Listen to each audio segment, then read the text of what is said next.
The secret shines are the first sets of shines in this game that I feel were obviously late and rushed additions.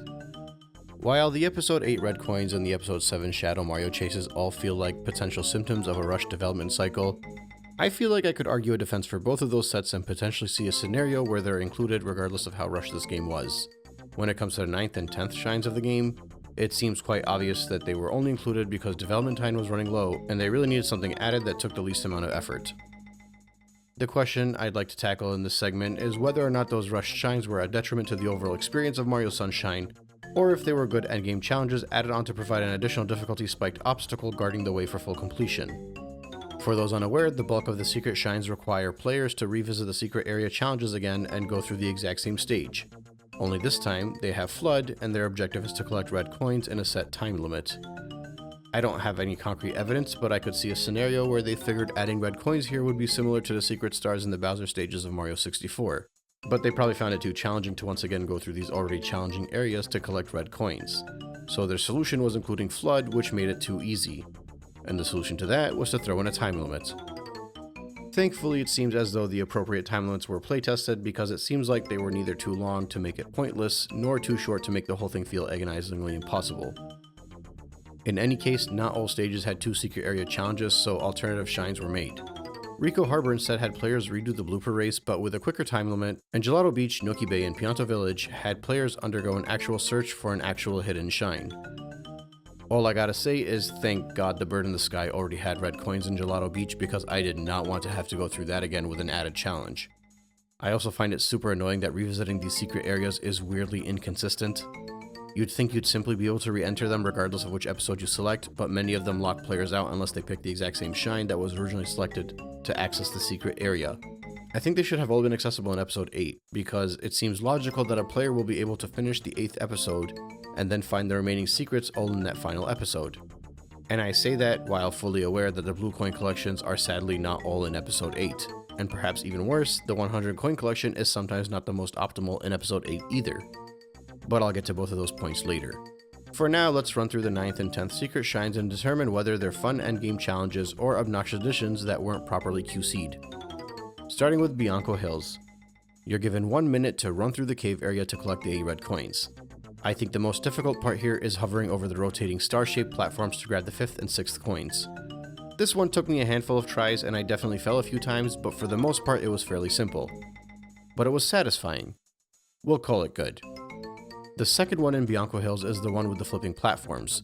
This time you're given a minute and a half and your hover nozzle will make it drastically easier to deal with the platforms. That being said, the cube that rotates all funky like is still a pain to remain on top of, and actually even more difficult because I had the hover nozzle. I didn't realize this until later, but apparently the workaround for these terrible rotating flat surfaces is to not jump and hover. When Mario leaves these platforms and drops back down again, that's when the slope detection kicks in and ruins your game. Now, while this is a solution, and it's nice to know that, I'd consider it a bad workaround and an unintentional lucky coincidence. I can't imagine that's what the developers wanted, and if a player doesn't know this trick, like me for example, these poorly optimized obstacles could easily drive them crazy. Seriously, it took me over 10 minutes just to get past the first rising cube, and that's not including the added challenge getting through the rest of the stage. Quite frankly, this one took me a bit too long, and I'll have to add it to my list of frustratingly obnoxious shines that make me want to pull my hair out. Next, we head over to Rico Harbor. Blooper's Surfing Safari is easy enough. I managed the 45-second timer without holding up on the joystick because holding up speeds you up just a little bit. For this shine, you need to do it in 40 seconds. I missed it at the first attempt by under half a second. But the second time around, I was able to shave off that time by jumping over the walls in the section with these sharp turns. I think I could have beaten it even without jumping over the walls anyway. But regardless, I didn't mind the challenge here, and I seem to enjoy the blooper surfing more than many others do, so I won't count this one as a strike against the game. The Secret of Rico Tower was pretty hard without FLUDD, but doing it again with FLUDD was actually pretty fun, even with the red coins. At no point in time did I feel like it was too easy to get through this challenge, but I also didn't hate it. It's more similar to the first Bianco Hill secret shine rather than the second one in that regard. Took me a single attempt too. Both of the Rico Harbor secret shines were especially welcome because episode 8's Yoshi Fruit shine was extremely annoying. Next up was Gelato Beach. First up is a revisit to the Sandcastle secret. Not to sound too repetitive, but this one was easy enough. Took me a single attempt, but I finished it with just about 2.5 seconds remaining. I felt the same way about it as I did the 2 Rico Harbor secret shines. The second shine here, however, is a bit more obscure. You're meant to spray one of these weird plants in the sand to get it to create a little pit that you can climb down and spray the shine on the wall of said pit. Quite frankly, for me, this is too obscure. It'd be one thing if this game was filled with secret shines like this, but this is one of like 3 total in the game that are this obscure. And all 3 of those shines required me to look up a guide. This one may be the easiest of the bunch, but simply put, this shine feels more like the type of challenge you'd have to undergo to collect a blue coin than an actual shine. I wouldn't say this shine made me want to pull my hair out, it didn't frustrate me, but its obscurity just annoyed me. This is worse than a frustrating shine. It's a bad shine. After that we go to Peanut Park, which had 2 different secret challenge areas, so in both of those you should select the episode of the challenge area and head in for the red coins. The beach's cannon secret is actually a good step up in difficulty as compared to the floodless counterpart. Having to focus on hovering over the disappearing platforms is much more intriguing of a challenge than simply trying to dive past everything without slowing down. I actually failed twice here. One time I fell and one time I ran out of time. But on neither of those failures did I feel like the game was being unfair. This is a good shine in my opinion, and one that I accomplished with 11 milliseconds remaining. The Yoshi merry-go-round secret fared about as well as the cannon secret. You get a bit more time for this one, but the stage is bigger so it takes longer to run through. I got it on my second attempt, and once again it felt like a properly balanced challenge for the shine. No complaints here for either of these challenges. Serena Beach brings us back to the spinning wheel that I hated from the original run-through, but in this case I think Flood actually made it a lot more manageable. I failed her a few times, but that's partially because I didn't realize I was skipping a red coin hidden below. This one is just about hard enough to be considered a good jump in difficulty, but not too hard to consider unfair or frustrating. The one in the casino was easy to run through without Flood, so now with Flood it's just a joke.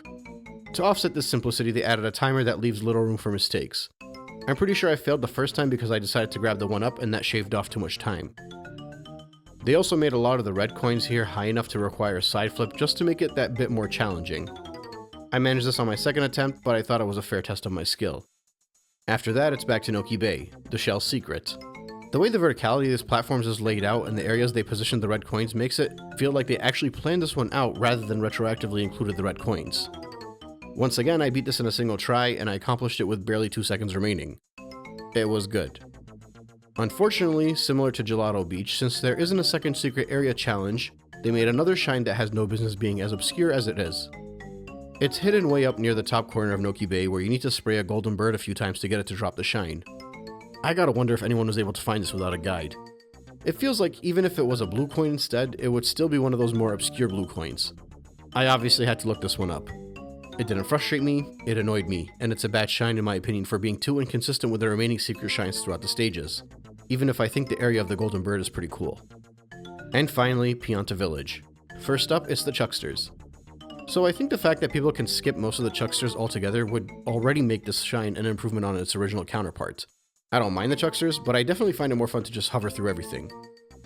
I do think it's a bit ironic that the Chuckster that throws you up vertically here actually gave me a lot of trouble this time around. It almost made me understand why people dislike the Chucksters so much, but it wasn't obnoxious enough to get me on the hate train. There's a hidden spot off the main trail that's a bit unique for this challenge area compared to the others that I thought was a good addition to make the shine a bit more challenging. I think the red coin back there cost me a few of my attempts, either because I wasted too much time going for it or because I'd missed the rope bridge and fall. This is, in my opinion, the most difficult of the fair secret shines. There's nothing here that is blatantly unfair, unless you count the Chucksters as being unfair, but compared to the other challenge areas that I didn't find obnoxiously frustrating, I thought this was the hardest, which is okay for me because it's the final stage in the game. And to add on to that, the second secret shine of Pianta Village is somehow even more obscure and more of a bad shine than the ones in Noki Bay and Gelato Beach. You have to go to the peak of the palm tree that you found the 8th red coin on in episode 8, and look upwards and spray the sun. That's about as obscure as it gets for me, and as much as I like it conceptually, practically speaking, this is a pretty dumb obscure shine.